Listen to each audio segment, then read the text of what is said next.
Welcome to the third and last session of the 3-lecture series on Thomas Carlyle. I am Dr. Jaya Tiwari, Professor of English at Government DB Girls PG College, Raipur. The first video was on Thomas Carlyle's life and career, whereas the second part focused on his famous essay, Hero as a Poet. If you haven't seen those videos as yet, link is in the description. Today we are going to discuss another famous essay by Thomas Carlyle, Hero as Men of Letters.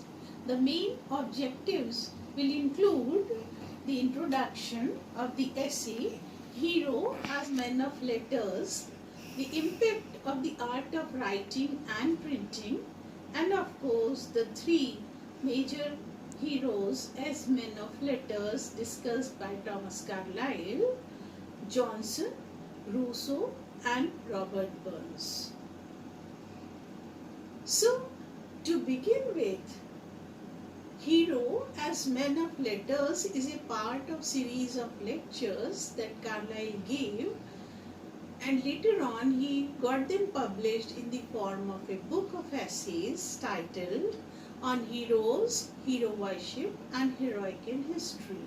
Hero as Men of Letters is the fifth class of hero, and he begins this essay by stating that hero as gods, prophet or priests are the forms of heroism that belong to old age. Hero as Men of Letters is a product of new age, and it is the most unexpected shape of hero that has occurred or appeared in modern times. It is a singular phenomenon, and it is going to rule over the world. It is going to exercise a very deep and long-lasting influence on the people of future generations of all future ages. Carlyle refers to the significance of the printing of books and how they have changed the whole scene of understanding, of reading, of spreading knowledge. He refers to the significance of the printing of books and how the men of letters could inspire the future generations by the medium of his writings. The work of genuine men of letters will be treated ever as influential, as the highest and honorable. He is an inspired soul having the characteristics of sincerity, intensity and originality.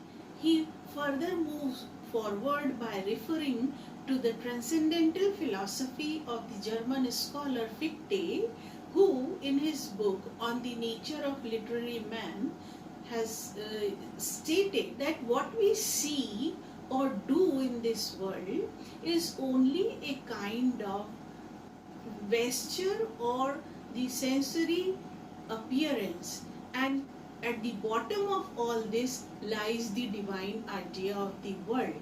But the common man is engaged and he is very satisfied and contented with the superficialities, practicalities and the shows of the world, and thereby he is unable to perceive the reality that lies at the bottom of this sensuous appearance.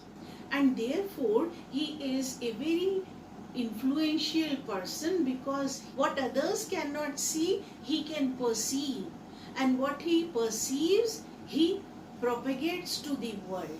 He tries to make people understand that what is hidden is the truth, and what appears on the surface is only a kind of superficial idea of the world. The divinity lies at the bottom of the appearance, and propagation of this idea of divinity renders the status of a true hero to these men of letters. Carlyle claims that these men of letters do not command respect in the society, particularly in the contemporary times, but still they are the most important persons in this period and in all times, because it is always the spiritual ideas that determine the material world. Fichte discriminates the genuine true literary men with the multitudes of false unheroic writers. Further, Carlyle calls Goethe as the noblest of all writers because he finds that in his writings there is a projection of divinity. But as there is no proper estimate of his personality available, his life is an enigma. So he mentions the three writers of 18th century, that is Samuel Johnson, Jean-Jacques Rousseau and Robert Burns. These men had fallen, they were poor, they lived under miserable conditions, but still they have not succumbed to those miserable state, and they had fallen, but still under the mountains of impediments, galling conditions, they lived, and still they have been able to stand up and give voice to their ideas. And that is why Carlyle calls them as heroes. He refers to the importance of public speaking, but at the same time recognizes the greater significance of the art of writing and printing, which he considers as one of the most miraculous things to happen in modern times. The art of writing, along with its comparatively less significant corollary, printing, has changed the whole scenario of major spheres of society, major aspects of society, for instance, teaching, preaching, and governing. He talks about the working of universities. The new mode of teaching in universities or learning in universities is the collection of books. Earlier, teachers' speech was the only mode of teaching, but now they teach us to read and we learn to read. So the library has become the major important aspect of universities for learning, because you can learn anything there, varied sciences in varied languages, crossing all the barriers of time and place. He then talks about the church. The introduction of books has changed the mode of preaching also. The church, where the sermons were given and people used to learn about religion, about worshipping and faith, they have all changed. In the form, the one who is writing pamphlets, the one who is explaining the holy books or commenting on them, is also a kind of worship done to God by these people who are not priests, but still they are preaching. So the whole scene of the preaching in the church has changed. The third is, he adds Garment in this list also and refers to the statement made by Burke, where he says that there are 3 estates in Parliament, But the reporters gallery is the fourth estate because it exercises the same kind of influence by the reports collected, made there. They are as influential as any other part of parliament. So they have changed the mode of governance also. He then diverts his attention to the condition of the poor hero. He calls men of letters as poor hero. They are heroes, but they are poor heroes. So he feels that there is a need for some kind of organization to support them, or some kind of parliamentary grant in the form of money to be given to the writers to support their miserable condition. But in the later lines, he opines that even Christianity recommends a life of poverty, and a man of letters, a writer, has to go through this ordeal. He gives reference of some European countries who have made some efforts to support their writers, and then he also refers to the Chinese idea that the writers should be made governors. But he finds some defect in this policy because he is of the view that not all writers or literary figures will prove good administrators. Carlyle states that 18th century was a skeptical century, and it is a kind of godless, untruth world full of infidelity, insincerity of all sorts. He refers to pantheism as an eyeless heroism because his views are thoroughly materialistic, and he feels that one who discerns nothing but mechanism in the universe is going to miss the mystery or secret of the universe in the fatalist way. He points out that there is a whole tribe of social pestilences, French revolutions and Chartisms, etc., that needs to be altered. He firmly states that this unbelieving century with its unblessed products will soon vanish. And in this regard, he feels that soon there will be change and everything will be altered and altered for the good.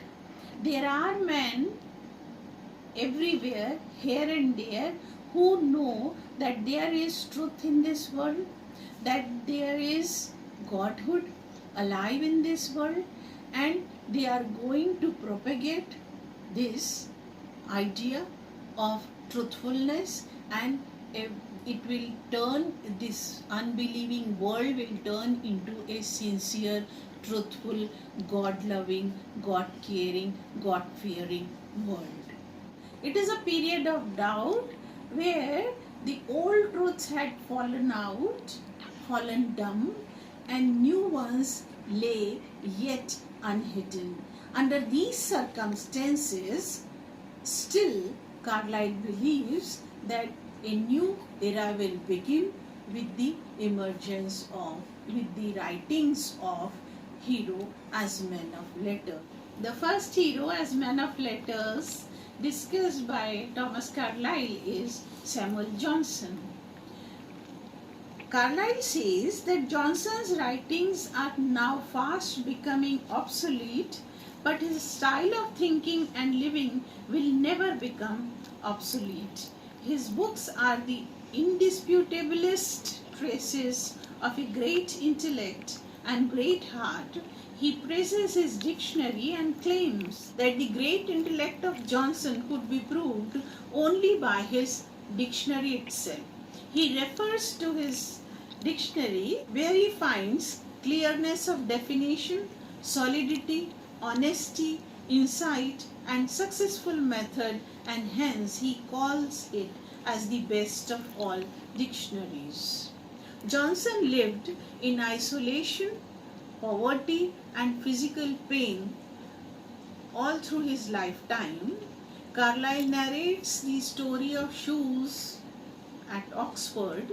Johnson used to wear rugged clothes and worn out shoes. One day, someone quietly placed a new pair of shoes at the door of his room, but Johnson threw them out of his window. He was too proud to take anyone's help or stoop to beggary in any form. Despite his life, which was painful all through in one way or the other, he has written such a kind of books, such a kind of contribution he has made, that Carlyle calls him as a true man of letters. He has been able to influence the prince and the beautiful ladies at the same time. Here he reiterates his idea of valetism, which he mentioned in his Hero as a Poet essay too. He takes the liberty to deny altogether to the idea of Frenchmen that no man is a hero to his valet. Carlyle firmly claims that in such a case it is not the hero's fault. It is the fault of the valet. That his soul is a mean valet soul. The valet doesn't know a hero when he sees him. It requires a kind of understanding of hero also to do that. He opines that Boswell's admiration of Johnson was well bestowed. It is a genuine reverence for excellence. Then he starts discussing about Jean-Jacques Rousseau. Carlyle states that Rousseau was a morbid, excitable, spasmodic man. So he calls him an intense being rather a strong one. A face full of misery, and because of his looks, Carlyle calls him as a sadly contracted hero. But in spite of all his drawbacks, he possesses the first and chief characteristic of a hero, and that is, he had a rare kind of earnestness that was too great for his otherwise sensitive or feeble nature. Carlyle opines that his ideas possessed him like demons. Although he was an egoist, Carlyle has narrated some examples of his egoism and moody temperament, yet despite all the defacement and degradation and almost madness, nature had given him a spark of that real heavenly fire to speak about reality, to hint at the divine idea of the world. Then he starts discussing about Robert Burns, the third man of letters.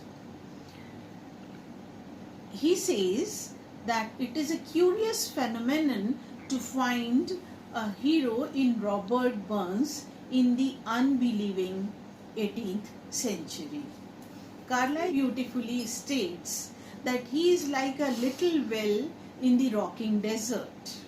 Burns was poor and untutored. He calls Burns as the most gifted British soul, and his writings reveal only a poor fragment of him.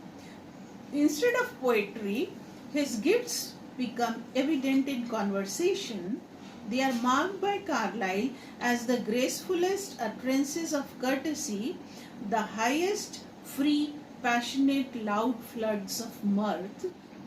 Carlyle opines that the chief quality of Burns is sincerity, both in life as well as in poetry. Lastly, he talks about hero worship, and he states that from Odin to Burns, they all had their own kind of worshippers. It is rather strange to note that waiters and ostlers of Scotch inns were doing unconscious reverence to the heroic of Burns. Johnson has Boswell as his worshipper. Rousseau had princes calling him on his garret, the great and beautiful doing reverence to the poor, moonstruck man. In the end, he affirms that our heroic men of letters do govern and teach. The world has to obey them. It is all a matter of belief, actually, whether it is Odin, prophet, priest, poet, or men of letters. And here he sums up his essay. His essays are biographies in nature, and he is the greatest interpreter of history.